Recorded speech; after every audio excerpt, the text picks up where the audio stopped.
Hello and good morning, my fellow trucketeers. God, it's a warm day. Very, very warm day. Had a warm few days. Bit of rain this week, but all fun and games. Anyway, weekly debrief. Yes, we've had a bit of a week of it. Let's tell you a story. Yes. Right, we'll get straight into it. So we had Monday off. And then, so obviously naturally we started Tuesday. So on Tuesday, we started at 5 a.m. Run from the yard to just outside Windsor to drop off a topper, which is a machine for taking the tops off root vegetables. Once that was off, run down to Tylerhurst to deliver 4 packs of MDF. And then from there we run to Stourport to drop off another 1 pack of MDF, and then to Shrewsbury to drop off another 2 packs of MDF. Once I was empty, I headed towards Skelmersdale, and I parked up in D-side for the night because I wasn't going to quite make Skelmersdale because of the traffic. We finished at 6 p.m. Yes, we drove 9 hours and 22 minutes that day. We worked for 13 hours and we drove 373 miles. So we're quite a full-on day. Yeah. So on the Wednesday, we started at 6 a.m. We ran out from D-side all the way to Skelmersdale to Northwest Sections to load steelwork. So after 1 hour, we were finally loaded. Didn't take long, to be fair. Run all the way down to Bristol to a solar site. Once that was delivered, we ran to Bridgewater and waited for a trailer. So after nearly 3 hours, Dom arrived with a trailer for me, and that was loaded for Scotland. So we had a Scotland run this week. So we ran up as far as Kidderminster for the night. Unfortunately, I didn't have much time to get much further north than sort of Wolverhampton, so I didn't really fancy stopping anywhere, sort of between there. So we stopped in Kidderminster for the night. We finished at 7:45 p.m, so we worked 13 hours 45 minutes, drove for 7 hours and 42 minutes, and we done 359 miles for the day. Yeah, that was fun. So Thursday we started at 4:45 a.m, so we run from Kidderminster all the way up to, I think it's called Monifeth near Dundee, delivered to a school there. Once that was unloaded, we headed south to Alnwick. We parked on the A68 about 10-15 minutes south of Edinburgh. We finished at 5:15 p.m, worked 12.5 hours. We drove for 9 hours and 49 minutes, and we done 465 miles. So we had quite a lot of driving that day. And then Friday, 5 a.m. start. We run from the A68 down to Alnwick to collect timber. Once that was loaded, we then drove 6 hours all the way down to Aylesbury to get that off. Once that was unloaded, I then headed to a farm near Didcot to load straw, and then we parked on the farm for the night. So yes, I did not get home for Friday this week, as you may have seen on my short that I put up. We parked on the farm at 6:15 p.m. We worked 13 hours and 15 minutes. We drove for 8 hours and 54 minutes, and we done 400 miles. So yes, we used both our 10s, so we couldn't go any further than that. And then this morning, Saturday, for me filming this anyway, I started at 3:30 in the morning. We run from Didcot all the way back to the yard, dropped the trailer off at Gore Cross, then bobtailed back to the yard. We finished at 6:45 a.m. this morning. Worked a total of 3 hours and 15 minutes, drove 2 hours 45 minutes, and we done 125 miles. So for the weekly totals, we done 55 hours and 45 minutes for 4 whole days and 3 hours today. Because remember, I had Monday off. Done 1,722 miles, and we put in a total of 866.02 litres of fuel. Yeah, so unfortunately, my boss couldn't get a return load out of Scotland on the good side of Perth. I'll go through it all in a video, which you'll see in several weeks anyway. So unfortunately, I ended up coming down the wrong side of Scotland, which meant, well, I'll come down the A1, M and the M1, which meant I couldn't get home, which is a shame because this is the weekend I'm supposed to be in Andover because I'm at my parents' house. As you can probably see, it's not my man cave. So yeah, so unfortunately I had to sort of start early hours this morning from Didcot, run all the way back to the yard, drop the truck off in the trailer, go home, shower, pack my bag, and then drive all the way up here, have a chiropractor appointment, and here we are. We're now at like 3 o'clock on a Saturday afternoon. 4 o'clock on a Saturday afternoon. Feels like it's like 8 o'clock to me. So yeah, we've had a bit of a week of it, but it is what it is. Right, let's get on to our next little segment, which is questions. So viewers' questions. If you want to have a shout out on my channel, the best way to do it is to leave a comment in the video description and ask me a question. I also have a question for you lot afterwards as well. So if you can ask me anything that you want. It doesn't have to be necessarily be about trucking, and it's your way of getting a shout out on my channel. So first question is from David Beeston. He says, as a non-trucker, or non-trucketeer as he said, but someone who is often following, could you explain again whether using engine brakes, do the unit or trailer brakes come on, i.e. advising those behind you? Could you also explain the difference, if any, between engine braking, retarder and jake brakes? Right, so yes and no. It depends on your rate of acceleration. So if you're fully weighted and you're going down a hill and you put the engine brake on, it's going to hold you back, but it's not necessarily going to slow you down, or it might slow you down a little bit. Your brake lights will not come on. But say like you're light and you put the engine brake on and it slows you down pretty quick, then your trailer brakes will come on. Your brake lights will come on. So it sort of depends on the rate of deceleration, will depend on whether your lights will come on or not. So yeah, that's that one. I know that does it with DAFs. I'm not sure if it does it with other brands of trucks, but I know that sometimes when I put the engine brake on, the lights don't come on. Sometimes when I do, they do come on. Like I said, it depends how quickly it slows you down. And as for the difference between the engine brake and retarder and jake brake, an engine brake and a jake brake are exactly the same thing. The only difference is a jake brake is a brand from Jacobs Vehicle Solutions, or whatever the company's called, or Vehicle Services. So a jake brake is literally just a brand of engine brake. How an engine brake works is it opens the exhaust valves on the compression stroke, effectively turning the engine into a big air pump and makes it stall, and that's how it works. If you have different stages of engine brake, that will determine how many cylinders of the engine do the engine braking. So obviously you have it on one click, it might only do 2 or 3 cylinders. If you put it on full whack, then it'll probably do it with all 6. That's how an engine / jake brake works. As for a retarder is actually a mechanical brake, and you have 2 types. You have a hydraulic and you have a electromagnetic.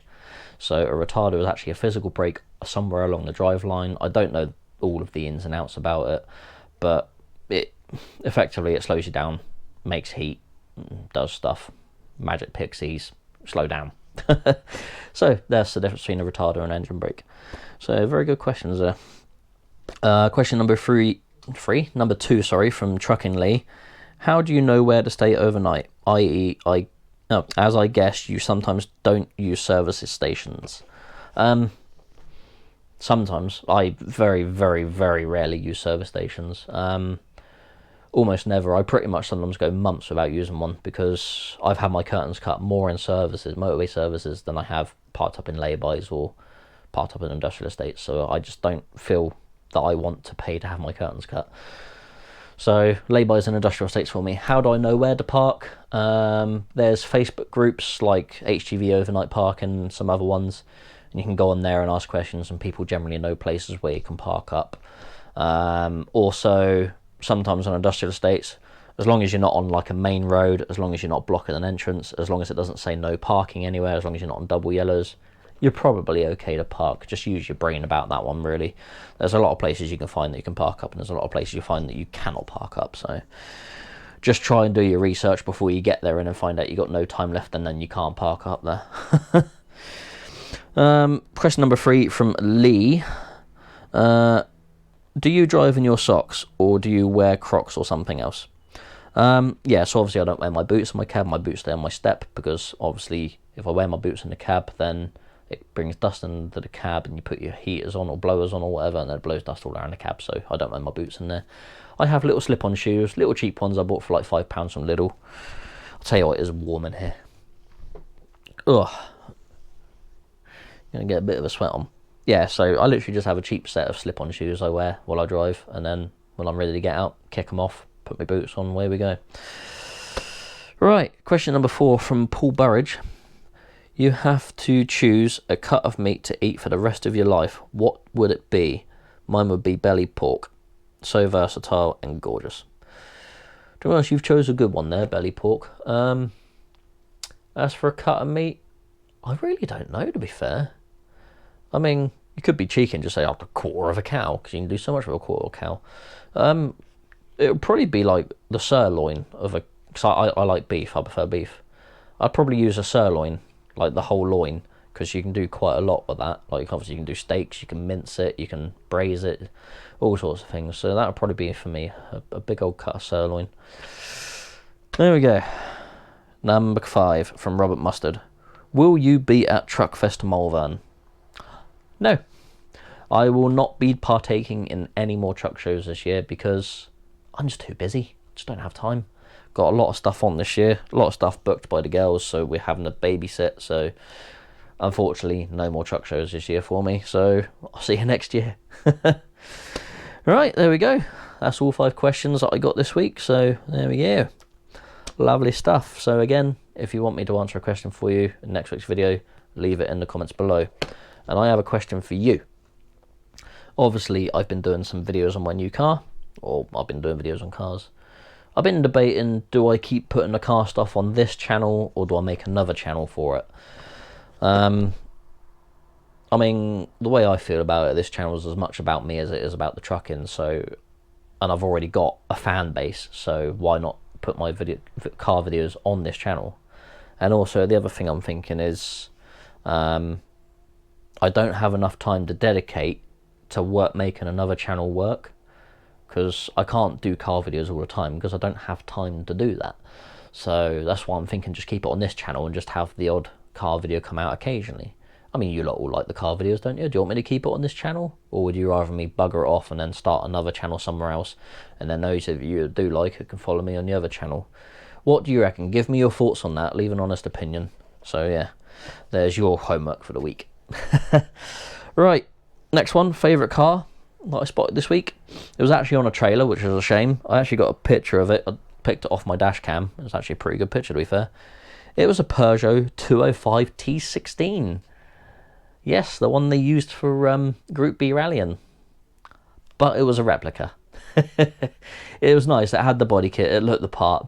But the thing that gave it away that it was a replica is it still had the rear seats in. Because the true T16s didn't have rear seats because the engine was in the back. But yeah, it's a fantastic little thing. That was great, good bit of bodywork on that. So we were happy to see that one. Right, next little segment is Mayhem on the Roads. Not a lot this week, not a lot really, but we did come up across a lot of slow drivers this week. I mean, really slow. I think I spent more time in lane 2 overtaking cars than I did sat in lane 1. I've overtaken more cars this week than I did trucks, I think, and vans as well. I don't understand why on a motorway people in cars want to sit at the same speed, if not slightly slower than a truck. We can only do 56 and we got to keep moving out to overtake cars and then moving back in. Why don't you just sit behind the cars, Johnny? Because if the car's doing 2 miles an hour less than one that I want to go, and I'm sat behind it for 5 hours, that's 10 miles I've lost. Yeah, that's the difference in me parking up somewhere decent or having me load nicked. So, you know, we want to keep progress. We want to keep going. So, yeah, it's quite frustrating sometimes. You know, I definitely don't sit slower than a truck goes in my car. I know the speed limit is a limit, but, you know, when conditions are good, drive at the limit. It's not going to hurt you. I don't know. People are weird. I don't understand it. If anything, I'll drive too fast in the car. And then we'll get on to our very last segment for the week, which is from our favourite comment of the week, which is from 3Link Dave. So this is on my video of obviously pulling the milk tanker, so obviously he leaves me a little comment. And he says, on London's South Bank, near Southwark, Southwark, sorry. I just wanted to annoy people. There used to be a beer bottling plant. Tanker drivers had to pass under Southwark Bridge approach ramp. Normal tank trailers passed underneath. One day a driver was given a skelly trailer with a container tank, which was too high for the bridge. Thinking they had the standard tank, they drove at normal speed and hit the bridge with a bang. The seams split and there was a fountain of beer. That must have been a splendid day. I left a comment saying I would have stood outside with my beer mug catching all the beer. Yes, that's crazy. The thing is, if you're pulling the same thing day in, day out, and you're used to going to the same place and going on there, if they knew you had to go underneath that bridge to get to the plant, they shouldn't have given them that trailer to do it with, really. Or you should have paid attention to what size his trailer was, really. But here's what it is, isn't it? I'm sure it made a lot of people laugh, and at the end of the day, we all make mistakes. Anyway, that's it for this week. So a lot of you would have seen, I have got my new logo up. It's on the channel and everything. I'm going to redo some merch eventually, so I'm going to do some t-shirts. I've got a couple of ideas for some different t-shirts as well, so I might get one with like the 3 different trucks from my 3 different logos I've had. So I might have one like that, and I might have another one. I got a really good idea for a t-shirt, but I'm going to keep that one a secret for now. But yeah, we'll get some t-shirts, mugs and stuff with the new logo eventually. Just give me a bit of time for that, because I need to sit down and have a go through that. So it will come, and I will post it up, and I will let everyone know about it. So sit steady on that one. It will happen. Obviously, the logo looks really smart. I'm very happy with it. I done quite a lot of it myself, which is very much out of my comfort zone. ChatGPT made the basic outline of the picture, and then I added in all the colour and some of the finer detail around the bull bar and some of the extra little bits on the truck. But we got there in the end. So finally, I literally finished it on Thursday night while I was parked up near Scotland, or in Scotland. And I was like, it's done, posting it up. So yeah, I hope you like it. Anyway, I am absolutely sweating buckets in this room, because this is my old bedroom, as you've seen before. Didn't look anything like this when I lived here, but literally the sun goes right across there in the evening, and this room absolutely roasts. So yeah, I'm absolutely baking in here. So I hope you enjoy it, because I'm sweating for you. Take it easy. See you in the next one. Goodbye.